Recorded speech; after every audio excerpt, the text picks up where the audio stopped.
बच्चों, कक्षा 10 में भी संस्कृत जो पुस्तक है इसमें 4 भाग हैं: गद्य, पद्य, नाटक और व्याकरण। इसमें सबसे पहले गद्य है और उसमें प्रथम पाठ है कवि कुल गुरु कालिदासः। जिसमें कालिदास के बारे में बताया गया है। बच्चों, आप सब जानते हैं कि कालिदास संस्कृत साहित्य के सर्वश्रेष्ठ कवि हैं। जिस प्रकार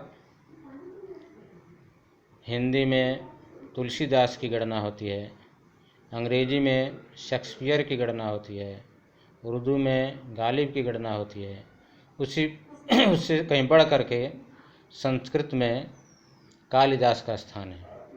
इसलिए कालिदास के प्रसंग में एक श्लोक प्रचलित है कि पुरा कवीनां गणना प्रसंगे कनिष्ठिकाधिष्ठित कालिदासः अद्यापि तत्तुल्य कवेरभावाद अनामिका सार्थवती बभूव। कि जब कवियों की गणना का प्रसंग आता है तो सबसे पहले कनिष्ठिका उंगली पर हम कालिदास को रखते हैं। जब कोई भी गणना करते हैं तो सबसे पहले कनिष्ठिका उंगली से शुरू करते हैं। दूसरे उसके बाद है अनामिका उंगली। अनामिका का नाम है इसलिए पड़ा है कि इसके बाद कोई, जैसे अनामिका शब्द ही है, इसका अर्थ है कि बिना नाम का। तो सबसे पहले कनिष्ठिका पर हम कालिदास को रख देते हैं। उसके बाद उनके समान कोई दूसरा कवि आता ही नहीं है। इसलिए जो दूसरी अंगुली है अनामिका, जो रिंग फिंगर जिसको कहा जाता है, तो यह सार्थक प्रतीत होती है। इसका नाम सार्थक प्रतीत होता है क्योंकि कालिदास के समान कोई दूसरा कवि संस्कृत साहित्य में नहीं है। कालिदास के संबंध में ये कहा जाता है कि प्रारंभिक जीवन में एक किंवदंती है कि वो प्रारंभ में अल्प बुद्धि के थे और ये कहा जाता है कि जिस पेड़ पर बैठे हुए थे उसी को काट रहे थे। उस कालिदास के समय में विद्योत्तमा नाम की एक विदुषी थी जो अपने शास्त्रार्थ से सबको परास्त कर देती थी। पंडितों ने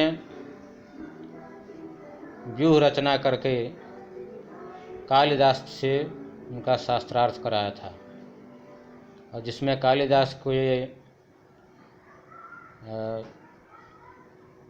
सलाह दिया था कि वो कुछ बोलेंगे नहीं, मौन ही रहेंगे। और संकेत में ये शास्त्रार्थ शुरू हुआ जिसमें विद्योत्तमा ने एक उंगली दिखाई थी। कालिदास को समझ में आया कि मेरी एक आँख को फोड़ना चाहती है, तो उन्होंने 2 उंगलियां दिखाई, अर्थात तुम एक आँख फोड़ोगे तो मैं तुम्हारी दोनों आँखें फोड़ दूंगी। पंडितों ने इसका अलग अर्थ लगाया कि ईश्वर एक है लेकिन वह 2 रूपों में इसकी स्थिति प्राप्त होती है, एक जीवात्मा और एक परमात्मा के रूप में। एक जीवात्मा है और एक परमात्मा है। फिर विद्योत्तमान में 5 उंगलियां दिखाई और उसके बाद कालिदास ने एक मुट्ठी दिखाई। कालिदास को ये लगा कि वो मुझे थप्पड़ से मारना चाहती है, तो थप्पड़ का जवाब मुट्ठी से दिया जाए, गुस्से से दिया जाए। विद्वानों ने इसका अर्थ ये लगाया, विद्योत्तमा के अनुसार ये जो 5 तत्व हैं, 5 तत्वों से शरीर का निर्माण होता है। लेकिन वही 5 तत्व जब एक हो जाते हैं तो एक शरीर का निर्माण होता है।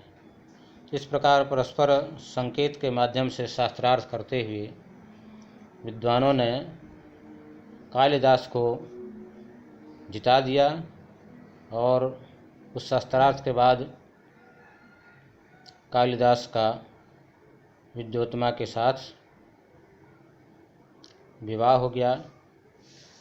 बाद में जब विद्योत्तमा ने इस बात को जाना तो ठगी से रह गई और उन्होंने कालिदास को घर से निकाल दिया, या कालिदास स्वयं ही घर से निकल गए।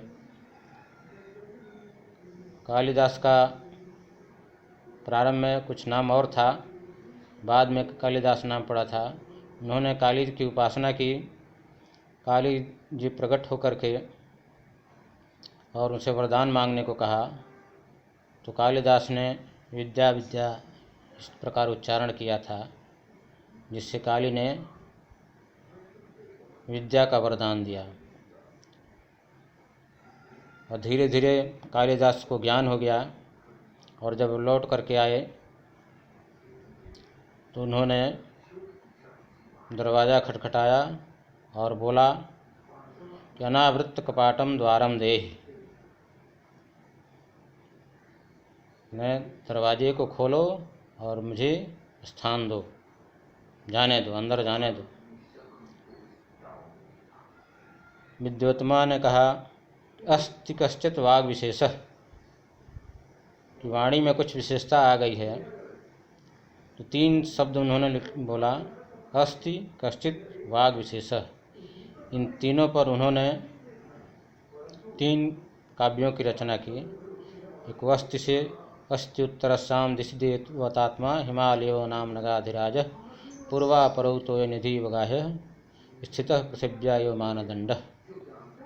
इस प्रकार अस्ति से इन्होंने कुमार संभव की रचना की। कश्चित से मेघदूतम की रचना की। कश्चित कांता वीर गुरुणा स्वाधिकारात् प्रमत्त इत्यादि करके ने मेघदूतम की रचना की। और जो वाग विशेष से वाक शब्द है, उससे वागर्थाविव संपृक्तौ वागर्थ प्रतिपत्तये जगतः पितरौ वंदे पार्वती परमेश्वरौ। इस श्लोक के माध्यम से उन्हें रघुवंश की शुरुआत की। इस प्रकार कालिदास प्रसिद्ध हुए। कालिदास की 7 रचनाएं मिलती हैं, जिसमें 2 महाकाव्य हैं, रघुवंशम, कुमार संभवम। 3 नाटक मिलते हैं, विक्रमोर्वशीयम, मालविकाग्निमित्रम और अभिज्ञान शाकुंतलम। और 2 खंड काव्य मिलते हैं, मेघदूतम, ऋतुसंहारः। तो हम लोग जो पाठ पढ़ेंगे, प्रथमा पाठ कविकुल गुरु कालिदास है। इसमें कालिदास के संबंध में ही बताया गया है, जिसे हम आगे देखेंगे।